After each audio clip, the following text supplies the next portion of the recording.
Hey, I'm back. I was selling something on Craigslist, and I you know, the guy looked at the item I was selling and he said, "Well, there's a small crack on the back." I told him that's the part where the pen goes to on the original DS.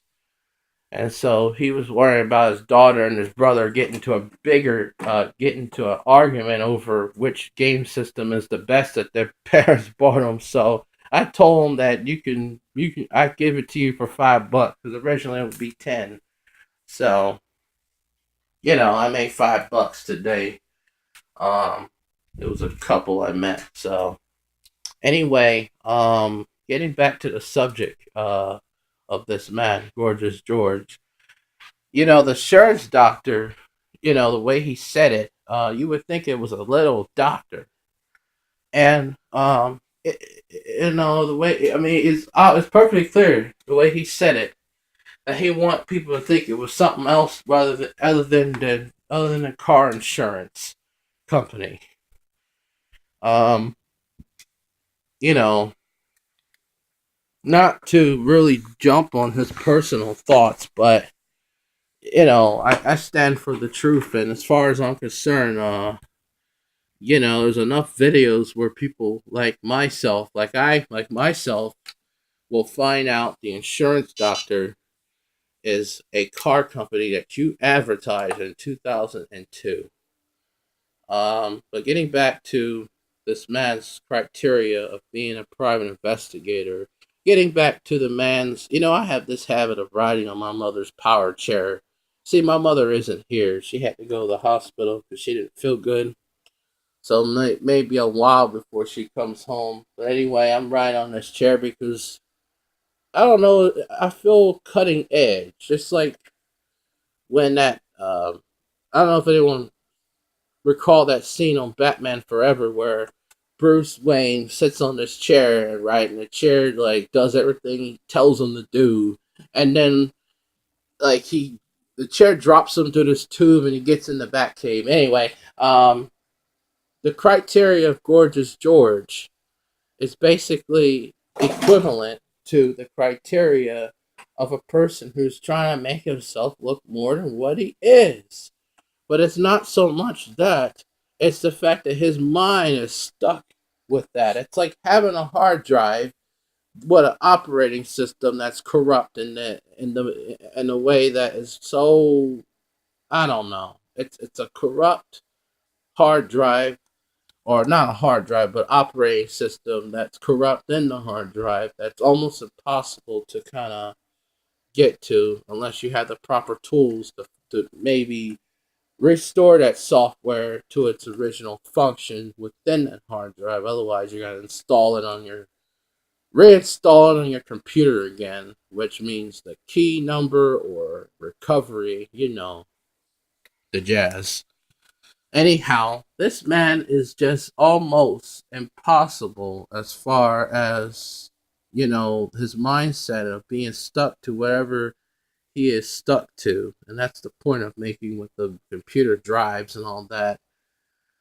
Anyhow, this person, when I contacted him, he did not follow. He did not seem to follow up with any of the things that he says he was doing. And I was literally a serious person. I was not a fan of his show in a way that I liked his skits because, frankly, I thought the show was boring. And the only parts that were not boring were the parts that were made in the like '90s, and he was taking phone calls, and the phone calls were more interesting as far as entertainment. And he might take it as an insult, but I'll tell you that um, if you're a comedy show, then the phone calls that you're getting are more or less to be aimed for comedy, but he takes them personally, basically, when it's just people calling that station, and that's and during the '90s, that's all they were doing was calling his station. But I do take counsel where he says that there were people that was trying to interrupt his show when it really was another show.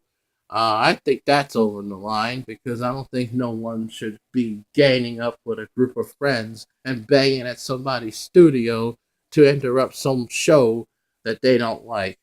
But I don't know what kind of a joke or thing that's happening, and I'm not saying if any of this stuff is true or not. I'm going by what the videos that George was saying, and I'm quoting them, these statements. Um, I asked for information. I told him completely. I relate to you with the problems that I have. The only thing this man would offer me was I can put you on my radio show, but that's not really what I'm aiming at. I mean, there's some things of your show that I did mention that I do like, and which was his friend Kalazar. Kalazar is a sensible person, morally because he's sensible. He's somebody that would be more of a competitor on the majority side than it is with George. And I misquoted some things about the birthday bash, but let me just repeat myself. Some people have some continuity effect on others, even if they suck, even if they're jerks. And this Kalazar was that person. In fact, I think he has a high profile enough to be able to do stuff, and he doesn't even pay attention to people like this, to the people that are commenting on my YouTube channel. He laughed it off. Um, you know, he's a very sensible person. Um, but as getting back, as far as being a private investigator, I don't think this man's a private investigator. Because part of a private investigator is a code of ethics. And if this man had a code of ethics, if he was really a private investigator, he wouldn't be doing that video showing that guy's number. I don't care if the number hasn't been used for a decade. I don't give a damn or a fuck if the number is belong to somebody's family member, whether it's Sean's or someone. It doesn't matter. These are real people that you are putting information on. And like I said, I called those people on the phone, and I didn't say nothing, but they picked up the phone and said hello. And as soon as I heard a hello, I hung up because I didn't want to get involved and being looked like And some people have this mind of thinking, well, how you know someone put our number on the internet? Are you involved in this? And they're gonna just have second thoughts and all this crap. I don't want to be in that mess. But I think someone should do something about that video because that's out of the line. Now, if someone did the same thing with him, he would go crazy. Um, but that's the hypocrisy. And I'll be honest with myself. There was some people a year ago that came up to me and said that they needed money because their family member was sick and they needed as much as I can give them. I loaned them $40, and they promised me that they was gonna bring that money back. Guess what? They ain't bring shit back. I looked up. I did sort of the same thing as George did. I looked up their address, phone number. Well, actually, I had the phone number. I looked up the address, and it was like in close to the area where I live. And I would call the guy on the phone asking, when are you going to pay me back? Because you say you're going to pay me back on this and that. And so when I found out that it was a scam, I did the same thing that Gorgeous George did. I posted their name, his number, and the person that met me, which was the woman that said that her father needed help for to go to hospital. Which at that time, I didn't have a thought in my mind of saying, "Well, why don't you just call 911 or come to somebody call 911?" Because at that time I was hot and sweaty, and you know when you're hot and when you're walking outside, your mind doesn't be as clear as it is when it's not stressed. You get the fuck I'm saying? So even when I called the police and I provided them the phone name, the number, and I told them, they told me they couldn't do nothing about it. Obviously, because I authorized them to have $40 of my money, which was really supposed to be on loan, and they just didn't do it. So what I did was that I made a video posting their name, their number, everything, and was talking about exactly the story that I'm talking about, but I was more in depth back then. And I find some hypocrisy on my part. And I don't have that video up no more. Trust me, I don't have the video up no more. But it's that fact that no matter how wrong someone is doing, you shouldn't really do wrong to them back. That's the principle of the matter, George. Um, so I did a similar thing that you did, only it involved people who scammed me out of $40, and I really wanted to help them because she said that the woman was running out of gas and she needed money for gas to take her father to the hospital, and I didn't think at that time not I didn't think at that time that these people could have gone to the Kmart shopping center that I was at and called the police, have them call the police or somebody, you know. But I learned a lesson. I lost $40, never got it back. Police department didn't want to do nothing about it, even though I had the address, the name of the person, and phone number. I posted on the internet.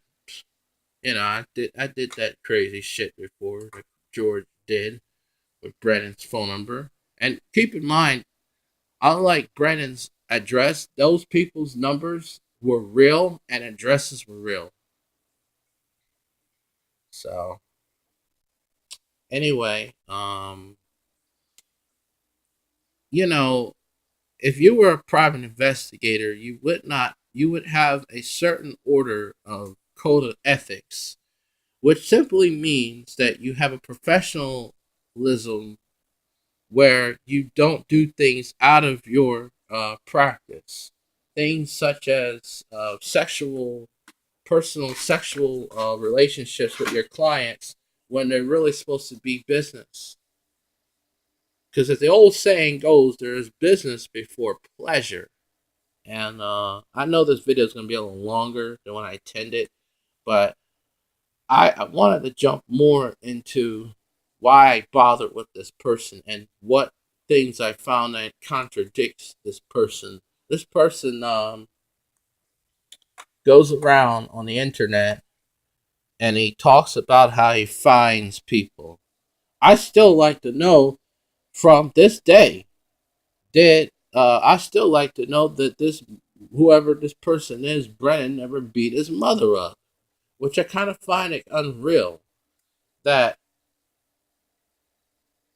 he beats his mother.